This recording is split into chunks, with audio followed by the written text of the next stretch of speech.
Continuamos aí a nossa série da recompensa.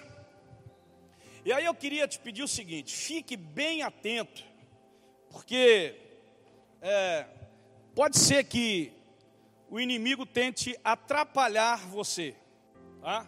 Veja que a atmosfera é uma atmosfera abençoada, da glória de Deus, da presença de Deus, amém? Nós percebemos isso no culto das 17 também.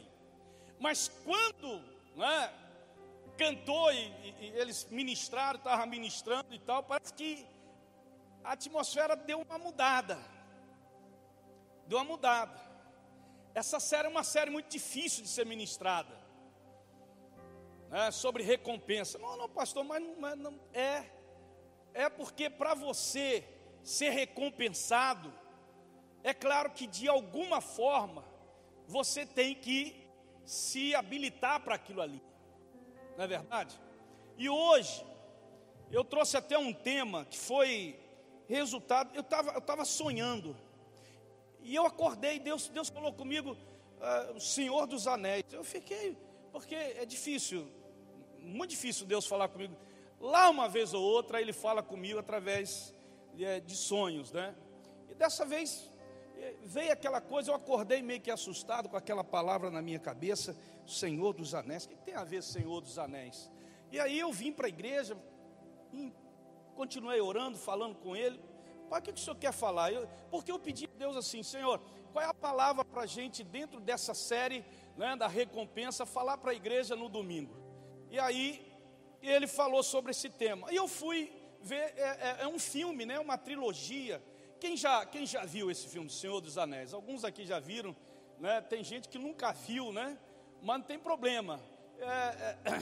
E aí eu fui ver o que dizia, qual é a síntese desse filme. Na verdade é uma ficção, e os 3 filmes seguem um jovem que, na verdade, a sua missão era destruir um anel, que ao destruir esse anel, ele destruía o criador desse anel, o senhor desse anel, E o senhor desse anel era chamado de Senhor das Trevas, o Senhor das Trevas. E o objetivo, quando esse Senhor das Trevas fez esse anel, era exatamente dar poderes às pessoas, O objetivo dele era distribuir poder e dominar as pessoas. E aí eu fiquei pensando assim, gente, mas como isso, Senhor dos Anéis? Anel tem a ver com aliança. E aí o Espírito Santo falou comigo assim: aliança não é uma questão só de compromisso. Aliança também, sobretudo, é uma questão de governo. E aí eu fiquei pensando assim: governar tem a ver com domínio, governar tem a ver com controle, governar tem a ver com influência. E aí aquilo foi misturando aqui na minha cabeça, no meu coração. E aí eu disse assim: Pai, eu preciso do texto, aonde que está isso na Bíblia? E aí Ele me levou ao texto que eu quero ler com vocês, que na verdade o filme é apenas uma analogia que eu estou fazendo aqui com relação ao senhorio do anel, da aliança que temos. E aí é um alerta para nós cristãos, para as pessoas, que na verdade o anel, além de simbolizar essa profundidade de compromisso, ela envolve domínio, ela envolve governo, E aí a gente passa para a questão da autoridade. Então é uma coisa muito linda quando Deus vai falando com a gente. E aí, querido, dependendo com quem fazemos nossas alianças, determinará quem vai exercer influência e controle sobre a nossa vida no nosso dia a dia. Preste bem atenção aqui, preste bem atenção, para poder nada escapar de você. Então quer dizer, dependendo com quem fazemos ou com o que fazemos, porque aqui pode ser direcionado a pessoas, mas também direcionado a coisas, Dependendo com quem nós fazemos alianças, essas alianças têm o poder de dominar, de controlar e de nos influenciar. Então o cuidado exatamente é da aliança que fazemos. Eu não sei como que é a sua vida, como que está a sua vida, Mas aí Deus me levou a esse texto de Lucas 16, 9 a 13, que eu quero compartilhar com vocês, exatamente em cima disso daí. Diz assim: por isso eu lhes digo, usem a riqueza desse mundo ímpio para ganhar amigos. Amigos aqui são almas, são vidas. De forma que, quando ela acabar, estes o recebam nas moradas eternas. Quem é fiel no pouco, também é fiel no muito. E quem é desonesto no pouco, também é desonesto no muito. Assim, se vocês não forem dignos de confiança em lidar com as riquezas deste mundo ímpio em que nós vivemos, quem lhes confiará as verdadeiras riquezas? E se vocês não forem dignos de confiança em relação ao que é dos outros, quem lhes dará o que é de vocês? Nenhum servo pode servir a dois senhores, pois odiará um e amará o outro, ou se dedicará a um e decepcionará ou desprezará o outro. Vocês não podem servir a Deus e a Mamon. Aqui, para algumas traduções, é o dinheiro. E aí, deixa eu te falar uma coisa, querido, muito clara. Você vai até ficar assim: pastor, Jesus estava falando ali de dinheiro? Não. A expressão dinheiro ali, no aramaico, significa mamon. A expressão é mamon, riqueza. Mas como assim, pastor? O que Jesus estava querendo dizer ali? Jesus estava querendo dizer que existe uma entidade espiritual. Mamon era um deus da riqueza, o deus do dinheiro, que através disto, ele controla, influencia e domina as pessoas. Então, quando você olha esse texto, você pensa assim: Jesus estava falando de dinheiro para os seus discípulos, para os seus seguidores. Não, ele estava alertando os discípulos: cuidado com esse Deus, com essa entidade espiritual, porque ela influencia, controla e domina as pessoas. Irmãos, isso daqui bate tão forte na gente que é interessante, que na Bíblia a gente só encontra uma citação de Jesus direcionando quem é Senhor, é essa aqui. Ele chama essa entidade de Senhor, por quê? Porque ele exerce domínio, ele exerce controle, ele exerce influência sobre as pessoas. Por isso o Senhor dos anéis, o Senhor das alianças, dependendo com quem você está fazendo ou com o que você está fazendo as alianças, você pode estar sendo dominado, controlado, influenciado pelo Senhor Jesus, ou por esse reino, ou por esse Deus das trevas, esse Senhor das trevas. Existe meio termo, pastor? Não existe. Só existe isso daí. Por isso que ele diz: você não pode servir a Deus e ao dinheiro, ou seja, você não pode servir a Deus e a outro Deus. Porque quem tem que controlar, dominar, influenciar a sua vida é Jesus Cristo, e não uma entidade espiritual, não um Deus que vai destruir a sua vida. É isso que Jesus está tentando ensinar. E aí quando você olha assim: mas quem é Mamon? Já mostrei aqui para você, né, que Jesus estava se referindo exatamente a uma entidade espiritual, a um Deus que controlava as pessoas, relacionada à riqueza, relacionada a dinheiro. Esse espírito maligno, para você ter uma ideia, ele leva as pessoas a pensar que elas não precisam de Deus, se elas tiverem dinheiro e riqueza. Se você tem dinheiro e riqueza, você não precisa de Deus. Por isso que muita gente faz de Deus apenas uma bengala. Quando precisa, fala dele. Quando precisa, busca. Quando precisa, eu creio em Deus. Mas Deus, ele não está nem aí para Deus durante, né, a semana, nada, porque o que determina na vida dele é a busca pela riqueza e pelo dinheiro. É o que determina, é o que controla, né? É um espírito arrogante, né? É um espírito orgulhoso, que na verdade contrasta com aquilo que nós recebemos de Deus, o espírito que está em nós. Por isso que diz que ele é um dominador. Mamon promete às pessoas identidade, segurança, significância, felicidade, alegria, paz. essa entidade espiritual promete isso às pessoas, porque o dinheiro e a riqueza traz paz para você, traz alegria para você, traz segurança para você, te dá uma identidade, você é reconhecido pelas pessoas. É isso que as pessoas procuram, mas não sabem que elas estão sendo influenciadas por uma entidade espiritual, por um demônio, né? Esse demônio, ele diz assim: se você tivesse mais dinheiro, você seria mais feliz.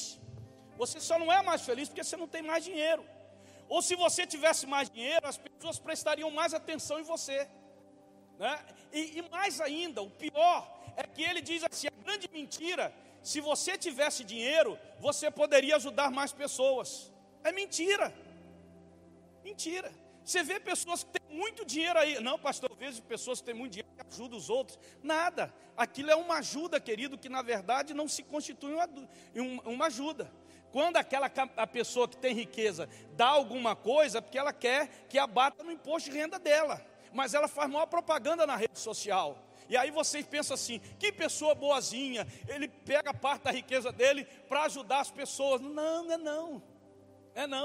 Aquilo é só embromação, aquilo é só para enganar as pessoas. É só isso. Aí você acha que aquela pessoa é boa, né? Mas na verdade o objetivo dela é, na declaração do imposto de renda dela, ela declara aquilo ali para abater no imposto de renda que ela tem que pagar.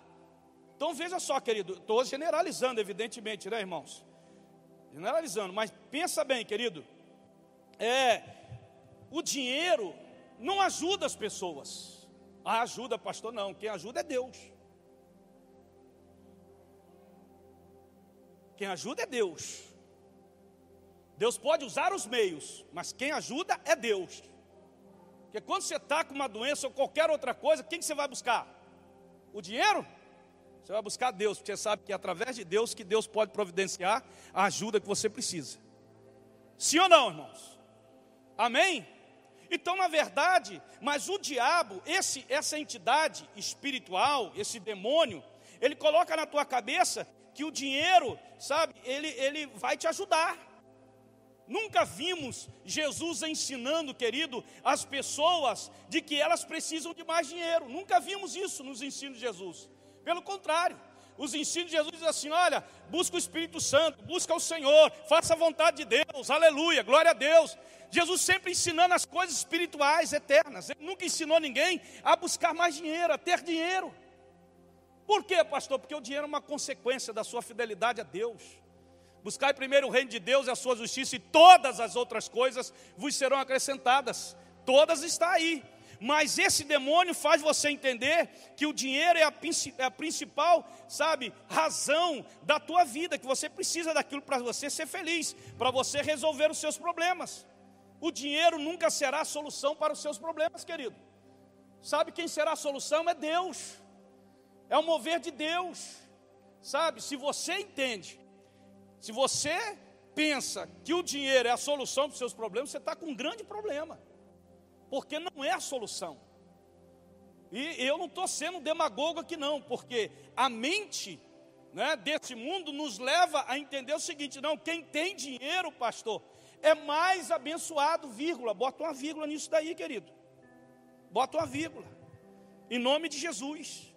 O pastor Rick Warren, ele diz assim: no final da vida, na prestação das contas, a questão será: quantas pessoas estão no céu devido à sua generosidade? Ou quantas não estarão no céu por causa da sua avareza? Você sabe que a grande luta do reino de Deus, da igreja do Senhor, é lidar exatamente com isso. E falar sobre isso numa série sobre recompensa é muito difícil. Porque hoje, na rede social e muitas igrejas que tem por aí, você vê muitos escândalos, você vê muita coisa errada mesmo nessa área. Você vê muita coisa. Deus não, sabe, Deus te curou, agora dá uma oferta, sabe? Deus não te cura para você dar oferta para Ele. Deus não faz milagre para você. Deus não te ajuda para você trazer alguma coisa para Ele, não. Deus faz isso com você porque Deus te ama, sabe? E quem ama não quer de volta, não quer algo de você, não. Ele só quer que você o ame também. Você está entendendo, querido? Ah, Deus fez um milagre, pastor, então eu me sinto assim numa dívida, eu vou dar uma oferta para a igreja. Pelo amor de Deus, irmão, tira isso da cabeça. Você está comprando Deus pelo que Ele fez na tua vida? Não há dinheiro nessa terra que possa comprar aquilo que Ele fez por você. Amém? Em nome do Senhor Jesus. Então, pastor, como então quebrar, impedir a influência, o domínio, o controle dessa entidade, desse Deus que Jesus está falando nesse texto de Lucas, sobre a nossa vida, sobre a minha casa, minha família? Como quebrar isso? A primeira coisa que você precisa entender: proteja a sua vida dos ataques, que ele vai atacar sempre. Ele vai atacar sempre. Então diz assim o texto: pois a nossa luta não é contra pessoas, mas contra os poderes e autoridades, contra os dominadores desse mundo de trevas, contra as forças espirituais do mal nas regiões celestiais. Por isso, vistam toda a armadura de Deus para que possam resistir no dia mau e permanecerem inabaláveis, depois de terem feito tudo. Ou seja, irmão, é uma questão espiritual. Quando a pessoa fala assim, ela está sendo fiel, o que nós vamos fazer, pastor? Ora por ela, porque isso é uma questão espiritual. Isso não é uma questão de convencimento. Eu não estou aqui tentando convencer você a ser fiel, deixar de ser fiel, a você, sabe, se entregar para Deus. Eu não estou aqui para te convencer, porque isso não é o meu trabalho, convencer você. O meu trabalho é ministrar a mensagem de Deus para o seu coração. Agora o trabalho seu é abrir o seu coração e permitir que o Espírito Santo de Deus te convença, querido, acerca da verdade dele. Nós não devemos ignorar as intenções de Satanás, querido. É isso que Paulo está dizendo aqui. Não ignore, não faça de conta que isso não existe. Porque quando fala em dinheiro, as pessoas acham que isso é material. Não, é espiritual. Não faça de conta que o diabo, que esse Deus, sabe, essa entidade espiritual não está influenciando. Muitas vezes influencia no teu casamento, na tua vida profissional, na tua vida estudantil, sabe, na tua vida familiar. Você não está percebendo. Quantas famílias foram destruídas por causa do dinheiro? Quantos casais foram separados por causa do dinheiro? Quantas famílias estão, sabe, se dividindo por causa do dinheiro? E não percebem, as pessoas não percebem. Não percebe essa realidade. Não, pastor, porque isso é natural. Não é não. A Bíblia diz que tem uma entidade espiritual, um demônio, que ele age, que ele influencia, que ele controla, que ele domina as pessoas. E se ele o faz para destruir, não faz para construir. Quem dá vida e abundância é Jesus Cristo, querido. Amém? Então, esse Mamon, ele nos promete coisas que somente Deus pode dar. Quem pode dar segurança é Deus. Quem pode dar vida é Deus, quem pode dar felicidade é Deus, quem pode dar alegria é Deus, quem pode dar paz é Deus, só Deus pode dar. Mas Ele diz que Ele pode dar através dessas coisas. Ele pode dar. E aí daí você enxerga que a igreja não avança, porque muitos que estão dentro da igreja são influenciados por essa entidade espiritual. E não percebem. Hoje, nós vemos na igreja todo, na família, quantas pessoas têm dificuldade na área financeira? E isso vai e reflete no casamento, reflete na vida do filho, reflete lá no seu emprego. Você amaldiçoa muitas vezes aquilo que Deus tem te dado como salário. Isso tudo está refletindo. É Ele que está influenciando. Reflete porque no final do mês você não tem como ajudar ninguém. Você não tem um dinheiro para comprar uma primícia, uma cesta básica. Você não tem dinheiro, sabe, para viajar. Você não tem dinheiro para aquilo, você não tem dinheiro para isso. Pastor, nem dá para pagar as contas. Se eu der o dízimo, não dá nem para pagar as contas. Vou ficar com conta atrasada. E assim vai. E Ele está influenciando ali, sabe, dizendo para você, isso mesmo, olha, faz isso não. Não faz isso não. E aí você começa a ver vídeos, que a gente vê um monte de vídeos, a gente vê vídeo, olha, que dízimo é da lei, que dízimo é não sei o quê, que dar é isso aqui, aquilo lá, sabe, um monte de coisa, você encontra um monte de coisa. E eu fico abismado, irmãos, que o diabo se utiliza dessas ferramentas para poder influenciar, porque você só recebe aquilo que lhe é conveniente. Quando a palavra vem e fala aquilo que não lhe é conveniente, você expurga, você, sabe, retira. Essa palavra é boa, essa aqui não, essa aqui já mexe comigo. Você está entendendo? Infelizmente, essa é uma realidade. Mamon, esse Deus, ele diz para você assim, compra e vende. Deus diz, planta e colhe. Então não é comprar e vender, é plantar e colher. Mas é o que a Bíblia diz, o que você planta é o que você vai colher. Esse mamon, esse demônio, ele diz para você: compra e vende. Então você recebe, agora eu vou comprar, né? Você nenhum momento você pensou no reino de Deus, nenhum momento você pensou na obra do Senhor, nenhum momento. Porque você recebeu, você está recebendo, e agora então eu vou comprar, e então eu vou vender, eu vou comprar. E a Bíblia diz assim: você vai plantar e vai colher. É o que Deus diz. Mamon diz para você enganar e roubar. Deus fala para você dar e você receber. Aleluia, porque é dando que se recebe. Mas esse demônio diz: engana e rouba. E tem um monte de gente enganando os outros para poder o quê? De alguma forma ser beneficiado. E aí ele ganha. É onde a gente chama na sociedade de corrupção. Tem os que são corruptos e os que estão se corrompendo. Tanto a nível lá de cima, quanto a nível ali de baixo. É ou não é verdade, irmão? É aquele jeitinho brasileiro da corrupção. E aí o cara disse assim: não, está se corrompendo. Quanta gente se corrompeu agora, inclusive crentes, com esse auxílio emergencial, não é? Se corrompeu. Aí você fala do político que está lá em cima roubando, você também está roubando, gente, não é? Porque quem rouba R$1 vai roubar 1000. É assim. Se você é desonesto no pouco, você vai ser desonesto no muito. Isso é uma questão de caráter, irmão. E aí quando a Bíblia fala isso daí, sabe, quando a gente trabalha esse texto, é muito difícil. Por quê? Esse demônio, ele ataca 2 áreas da tua vida. Qual é, pastor? A espiritual e a emocional. Ele trabalha na questão espiritual da sua vida e trabalha na questão emocional da sua vida. Ele ataca mesmo, ele não tem pena de atacar não. Sabe? Então nós temos que ter cuidado quanto a isso. O que esse demônio quer fazer? Ele quer governar a sua vida. Quando você fala assim: mas eu penso assim, eu quero levar a minha vida do meu jeito, é que você está dando a ele o direito de governar os seus pensamentos, as suas emoções, os seus sentimentos. Entrega isso nas mãos do Espírito Santo, para o Espírito Santo governar a sua vida, os seus sentimentos, suas decisões. Entrega isso para Deus, aleluia, amém? Entrega isso para o Senhor, a coisa vai mudar, querido. Segunda coisa, aplique seu dinheiro no reino. Por isso eu lhes digo: usem a riqueza deste mundo ímpio é aqui, para ganhar almas, de forma que, quando ela acabar, estes os recebam nas moradas eternas. Ou seja, o dinheiro pode ser usado, irmãos, para fins justos e injustos. Ele pode ser usado para propósitos eternos ou propósitos passageiros, temporais. O dinheiro que é submetido a Deus, ele é abençoado.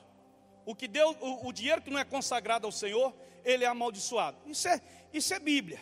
Pronto, acabou. É por isso que o dinheiro que é abençoado, ele é multiplicado. Mas o dinheiro que não é abençoado, ele não é abençoado. Ele é consumido, ele é devorado. Vem o demônio do devorador, vem o demônio do cortador, sabe, do migrador, vem rapando, ele vem tirando, ele vem, sabe, destruindo. E as pessoas ficam desesperadas. É assim que as pessoas ficam. Infelizmente. Pastor, o senhor já enxergou isso? Irmão, são 33 anos andando e vivendo essa realidade, vendo meus irmãos assim muitas vezes. Sendo dominados, controlados, influenciados. Segundo essa passagem bíblica, devemos usar nossos recursos para aquilo que é eterno. O que é eterno, irmão? Deixa eu fazer essa pergunta, beber uma aguinha aqui. Quando vocês pensam, o que é eterno? O que é eterno? Só as vidas que são eternas, só nós que somos eternos. Você entendeu isso ou não? Então eu tenho que investir o quê? Em vidas. Porque é eterno. O meu foco tem que ser o reino de Deus. O meu foco tem que ser trabalhar para que aquelas vidas que estão controladas, dominadas, influenciadas, condenadas no reino das trevas, elas sejam arrancadas do reino das trevas, transportadas para o reino da luz. E quem faz isso é o Espírito Santo. Mas Deus quer usar você, eu, aleluia. Deixa eu te falar uma coisa, querido, em nome de Jesus, com muito carinho.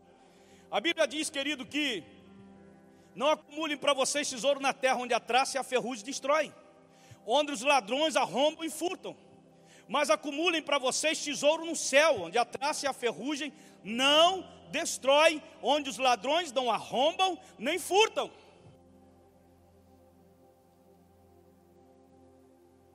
Quando Jesus, querido, transforma água em vinho, Ele pode transformar dinheiro em almas, em vidas.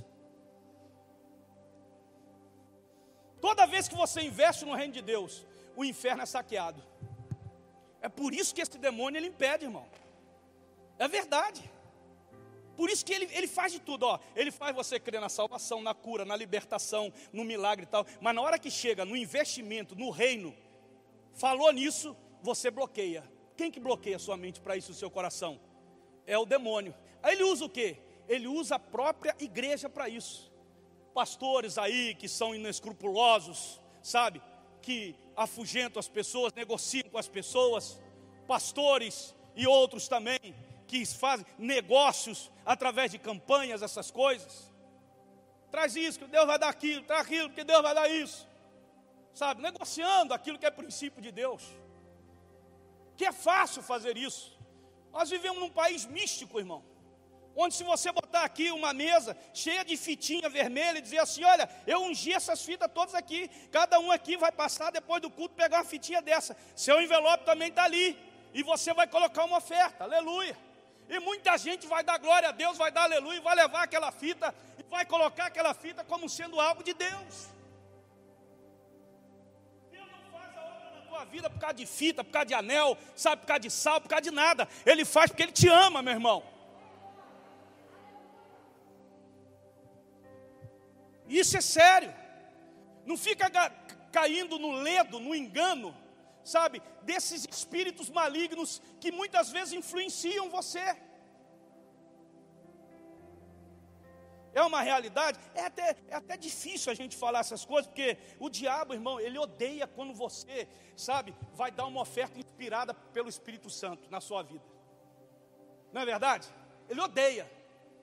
Porque quando nós investimos no reino de Deus, são vidas, são almas, estamos resgatando, é isso aí, a igreja está avançando, a igreja está indo, a igreja está alcançando, mais missionários, mais pessoas sendo conquistadas, aleluia, estamos avançando, irmão, aleluia, glória a Deus.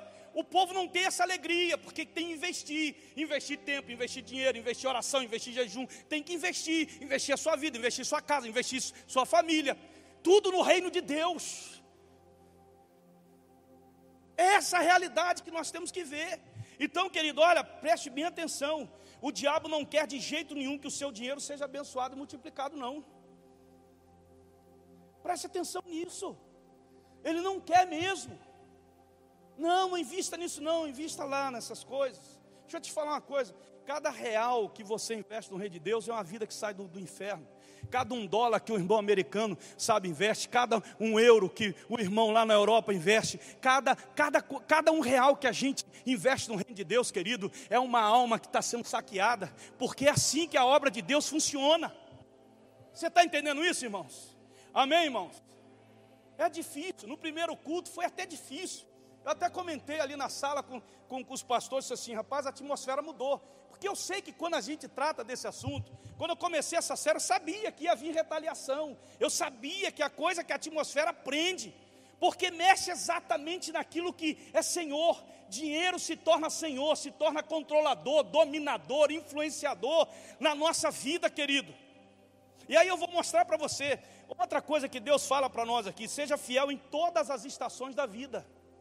Não é só no verão não, não é só no inverno não, na primavera também, no outono também, amém?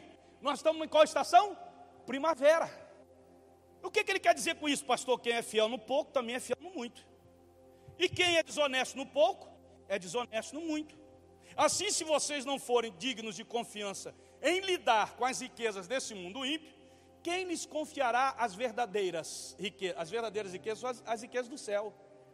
Se você não sabe lidar com isso que Deus coloca aqui nas tuas mãos, a riqueza dessa vida, ou seja, o dinheiro, se você não sabe lidar, como que Ele vai lhe confiar as coisas espirituais na sua vida? A palavra de Deus ensina isso, sabe? Se você tem apenas um pouco de dinheiro, então você é um candidato perfeito. Ser fiel no pouco.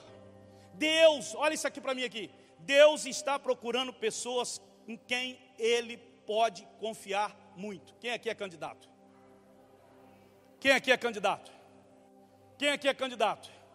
Ele está procurando pessoas que Ele pode confiar muito. Muito. É para o reino dele, tá, meu querido? Não é para nós, não. Ele também sabe que a pessoa que é injusta com um pouco, desonesta num pouco, será também infiel com muito, da mesma forma. Os cristãos que enganam com pouco não se tornarão fiéis de repente, quando lhe for dado muito, irmão. Não adianta, irmão, isso é Bíblia. Vamos botar uma coisa na cabeça, isso não é negócio de igreja, isso é negócio de Bíblia. Amém? Vamos tirar o negócio da cabeça, pastor, vou ver o vídeo de fulano que eu vi, o vídeo de ciclano, sabe? Ei, querido, deixa eu te falar uma coisa. A Bíblia que está aqui é a mesma Bíblia desse fulano. De repente ele está ministrando para você algo que na verdade não é verdadeiro. Há uma influência negativa. Ah, pastor, isso é sério. Eu falo mesmo, amor. Vem debater comigo. Eu já falei para alguns pastores, pode vir debater, querido. Vamos para a Bíblia.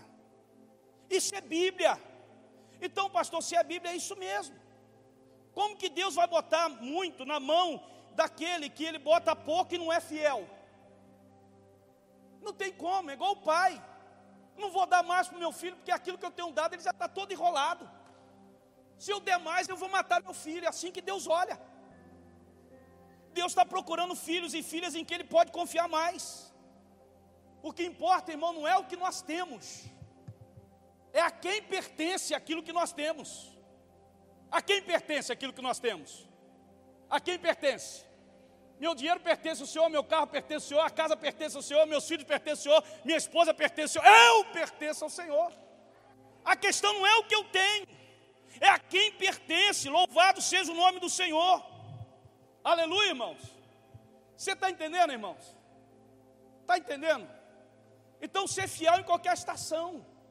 Não é quando tudo está bem, eu vou ser fiel.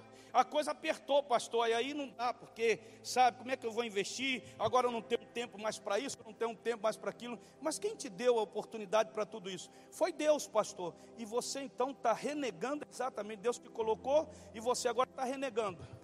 Não, é porque o senhor sabe, né? Eu não sei de nada, mas eu sei que é a Bíblia. Eu não estou aqui para debater com você. Não estou aqui para te convencer. A vida é sua. Mas eu, como seu pastor, tenho que ministrar na tua vida. E eu não vou deixar de ministrar se você vai gostar de mim ou deixar de gostar, se você vai deixar de estar na igreja ou não estar na igreja. Você está entendendo isso, irmão? Amém? Você está entendendo? Com muito carinho eu digo para você isso. Quem é o Senhor das suas alianças, irmão? Quem tem sido o Senhor? Quem tem dominado você? Aqui, olha aqui para mim aqui. Você que está em casa também, olha aqui. Quem tem influenciado a sua vida conjugal? Quem tem influenciado a sua vida profissional? Quem tem dominado e controlado a sua vida financeira? Quem está exercendo esse domínio? É o Espírito Santo? Ou é esse demônio? Não, pastor, é o Espírito Santo. Preste bem atenção.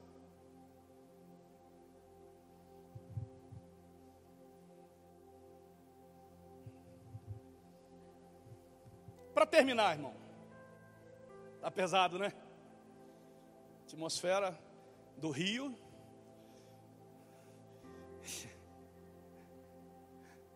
De ruas de ouro. De jaspe. Você vê como é que a atmosfera muda, irmão? Não é verdade?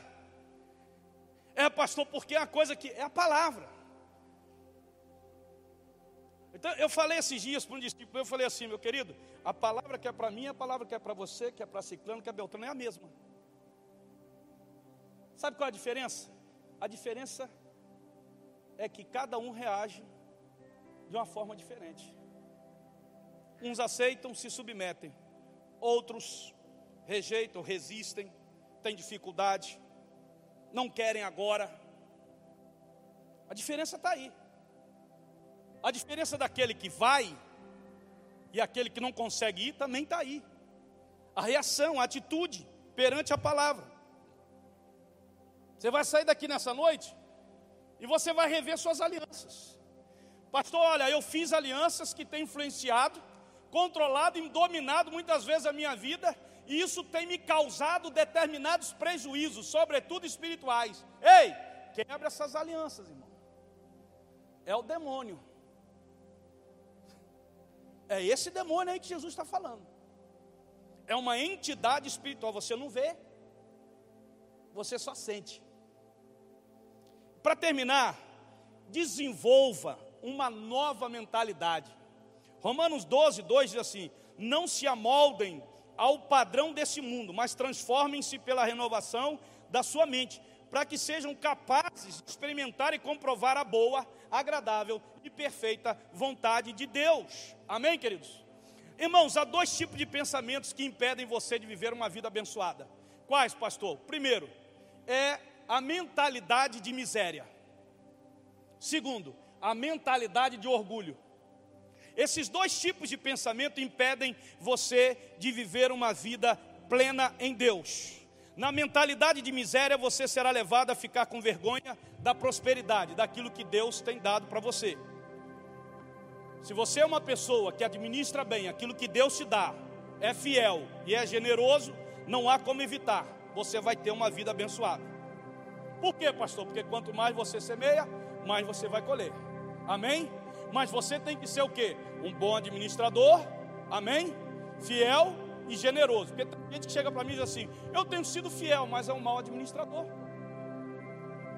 O problema não está na sua fidelidade, o problema é que você está gerindo mal aquilo que Deus tem confiado às suas mãos. E aí você vai se atrapalhar, meu irmão. Porque Ele fala para mim, Ele fala para o Senhor: Senhor, eu tenho sido fiel, porque a minha vida está assim. Aí Deus está falando para ele: você não está administrando bem aquilo que eu deixo com você. Tem que gerir bem. Amém? Em nome de Jesus. E ser fiel. Agora, a mentalidade de miséria, ela atinge tanto o pobre quanto o rico, tá, irmão? Na verdade, essa visão atinge mais as pessoas ricas e prósperas do que qualquer outro grupo. É um sentimento de vergonha e culpa por ser abençoado. É verdade. Eu dei um exemplo aqui hoje no culto das 17, falando para a irmã que estava ali, e eu falei assim: vamos ver o Tuti aqui. Tu está aqui, né? Aí eu olho o Tuti, rapaz, olho na mão dele um iPhone 11, que o 12 ainda não foi lançado. Aí disse: rapaz, telefone abençoado e tal. Ele disse assim: é, pastor, eu comprei, eu comprei em 48 vezes. Mas eu não perguntei isso. Eu fiquei alegre porque ele está com um iPhone 11. Mas a mentalidade de miséria quer justificar por que ele foi abençoado.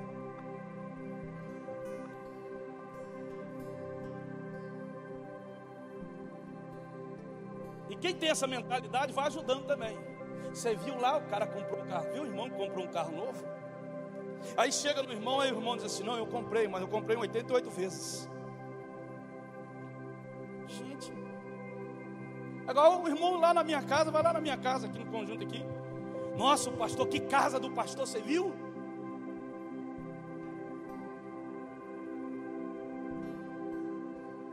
Aí eu vou justificar: não, irmão, olha, eu comprei isso daí, olha, mas olha isso aqui. Essa é a mentalidade de miséria. Você quer, irmão, justificar a bênção de Deus na sua vida. Não tenha vergonha daquilo que Deus tem te dado, aleluia, amém? É um sentimento de vergonha e de culpa por ser abençoado. Não permita que o inimigo faça isso com você, não. Já a mentalidade de orgulho ganha de Mamon uma abordagem oposta, diferente. O orgulho diante das bênçãos materiais ousa dizer: você mereceu isso, é fruto do seu trabalho, foi seu talento. Se orgulhe daquilo, das bênçãos que os seus braços produziram. Eu já vi muita gente assim, irmão. A mentalidade orgulhosa condiciona que as bênçãos, querido, a riqueza vem exclusivamente pelo seu trabalho. Já a mentalidade de miséria, daquela pobreza que envergonha, sabe, querido, daquilo que você tem. Ambas as mentalidades ou maneiras de pensar são armadilhas desse demônio, que concentra o seu pensamento nas coisas e não em Deus. Tem que concentrar em Deus. Que tipo de mentalidade está governando a sua vida, pelo amor de Deus? É a mentalidade do céu, a mentalidade da abundância. O que é abundância? É estar satisfeito com aquilo que Deus tem dado para você, aleluia, e alegre, feliz, estar contente com aquilo. O orgulho diz, eu mereço. A pobreza diz, eu devia me sentir culpado. Já a mentalidade do crente em Cristo verdadeiro, ele diz, olha, obrigado, Senhor. Ele se sente bem e abençoado ao saber que o céu tem tocado suas finanças. Louvado seja o nome do Senhor. E como que eu posso, pastor, resistir a esse demônio, à influência dele, ao domínio dele, ao controle dele? Como que eu posso, pastor, tirar, renovar essa minha mente, para que eu não tenha a influência de uma mente, orgulhosa e nem de miséria? É simples, irmão. É só lembrar de onde você veio. Você vai derrubar esse demônio na hora. Sua mentalidade vai mudar. Da onde que eu vim, pastor? Você veio do inferno. Nós viemos do inferno. Nós viemos e estávamos condenados. Nós estávamos sob a direção de Satanás. Diz a Bíblia que nós vivíamos no reino das trevas. Diz a Bíblia que nós estávamos mortos espiritualmente.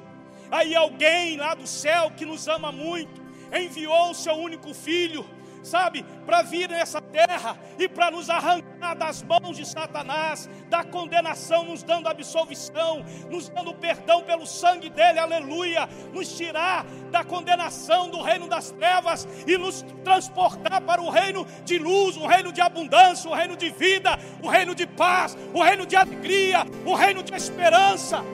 É só você lembrar de onde você veio. E eu não estou falando, querido, de lugar. Eu estou falando de estado.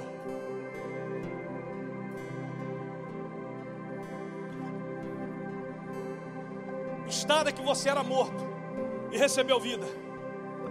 Estado que você estava condenado e foi absolvido. Estado que você tinha uma natureza pecaminosa e foi redimida pelo sangue dele. Isso é estado. Aleluia. E aí Deuteronômio diz assim, 8. Mas lembre-se do Senhor, o seu Deus, pois é Ele que lhes dá capacidade de produzir riqueza, confirmando a aliança que jurou aos seus antepassados, conforme hoje se vê. Ele é que nos dá poder, capacidade para adquirir aquilo que precisamos. E aí Ele vai nos dando mais, na medida que Ele vê que nós somos fiéis, generosos, justos, para a glória de Deus.